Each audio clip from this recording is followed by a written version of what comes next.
76. Mind spirit dwells at home, and demons revert to nature. Wood mother together subdues the fiend's true self. We were telling you about the great sage Sun, who dallied inside the belly of the old demon for quite a while until the latter dropped to the ground, hardly breathing or speaking a word.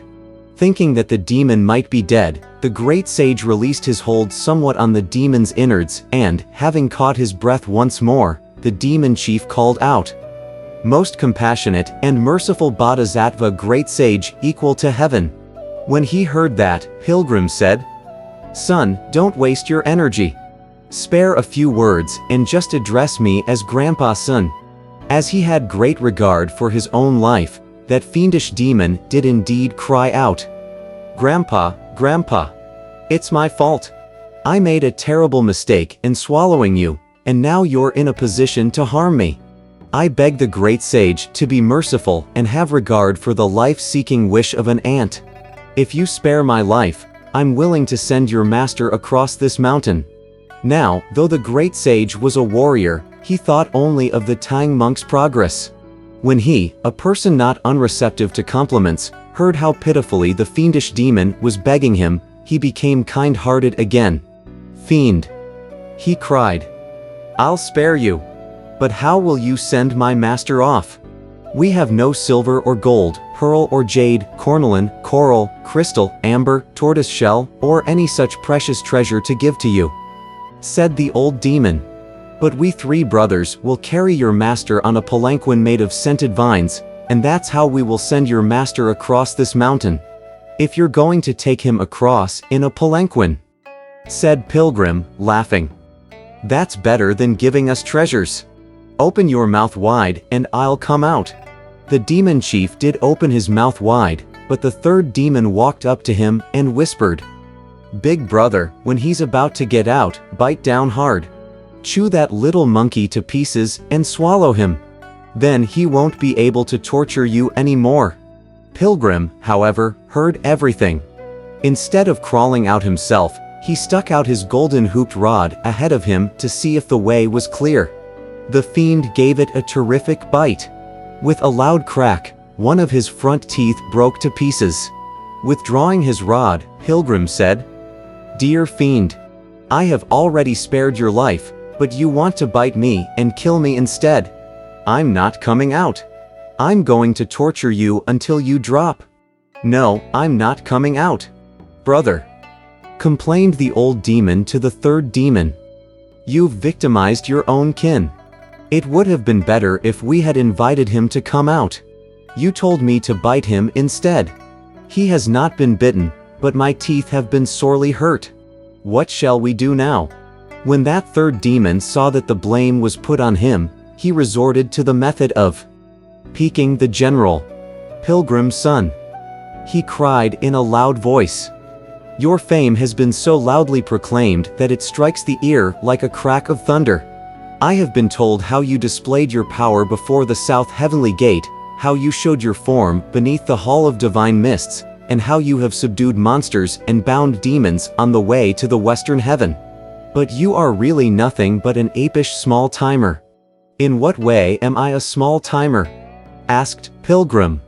The third fiend said, "As the proverb says, the valiant stays in the clear. His fame spreads both far and near. If you come out and let me fight with you, then you may consider yourself a hero. How can you be satisfied with fooling about in someone's stomach? If you're not a small-timer, what are you?" When Pilgrim heard these words, he thought to himself, "Yes, yes, yes. If I pull his intestines apart and bust up his bladder, I can finish off this fiend right now. What's so difficult about that? Yet that will truly ruin my reputation. All right. All right. You open your mouth wide, and I'll come out to wage a contest with you. But the entrance to your cave is too narrow for us to use our arms. You must get out to a more spacious area." On hearing this, the third demon called up at once all the fiends. Young and old, there were more than 30,000 of those monster spirits. Each grasping a sharp weapon, they went out of the cave to arrange themselves in the formation of the three forces and do battle with Pilgrim once he came out. The second fiend supported the old demon as he walked out of the door, crying, "Pilgrim son, if you're a hero, come out. There's a fine battlefield right here for you to fight on." Even inside the demon's stomach, the great sage could hear the din and hubbub outside, and he knew that they had arrived at a spacious region. He thought to himself, "If I don't go out, it'll mean that I have gone back on my word. If I do, however, I don't know what this monster spirit with his human face but bestial heart is capable of doing. He said at first that he would send my master across the mountain, but actually he was trying to deceive me and bite me. Now he has even ordered his troops here. All right. I'm going to take care of two things at once for him. I'll go out, but I will plant a root firmly in his stomach." He reached behind him and pulled off a piece of hair from his tail, blew his immortal breath on it, and cried, "Change." It changed at once into a rope, no thicker than a piece of hair, but some 400 feet long. The rope, you see, would grow thicker once it was exposed to wind. He fastened one end of the rope to the heart of the monstrous fiend, but he left the knot loose enough so as not to hurt the fiend for the moment. Taking hold of the other end, he smiled and said to himself, "Even after I get out, he will have to send my master across the mountain. If he refuses and raises arms against me, I won't even bother to fight with him. All I need to do is to tug at this little rope, and it'll be as if I'm still in his belly." He then reduced the size of his own body and began to crawl out. When he reached the lower part of the fiend's throat, he saw that the monster spirit had opened wide his square mouth, with fine teeth standing above and below like rows of sharp swords. Quickly he thought to himself, "That's not good. That's not good. If I leave through his mouth and then try to tug at this rope, he'll bite through it once he begins to hurt. I must get out through some place where he has no teeth. Dear great sage." Dragging the rope along, he crawled further up the throat of the fiend until he entered one of the nasal passages. A sudden itch in the old demon's nose caused him to achoo loudly, and Pilgrim was sneezed right out. The moment Pilgrim was exposed to the wind, he stretched his waist once and immediately grew to some 30 feet tall, with one hand holding the rope and the other grasping the iron rod. Not knowing any better, the demon chief, as soon as he saw Pilgrim, lifted up his steel scimitar and hacked away at his opponent's face. Pilgrim parried the blow with one hand holding the iron rod. At the same time, the second fiend, using a lance, and the third fiend, using a halberd, both rushed forward and rained blows on him. Putting away his iron rod and letting the rope hang loose, the great sage leapt up to the clouds and dashed away. He was afraid, you see, that once the little fiends had surrounded him, he would not be able to carry out his plan. He therefore jumped clear of their camp to reach a spacious spot on the peak of the mountain. Dropping down from the clouds, he grabbed the rope with both hands and tugged with all his strength, and immediately a sharp pain shot through the heart of the old demon. To lessen the pain, the demon clawed his way into the air also, but the great sage gave his rope another yank. When the little fiends saw what was happening out there, they all cried out, "Oh great king! Don't provoke him anymore. Let him go. This little monkey has no sense of the seasons. Clear brightness hasn't arrived yet, but he's flying a kite over there already." When he heard this, the great sage gave the rope yet another mighty tug.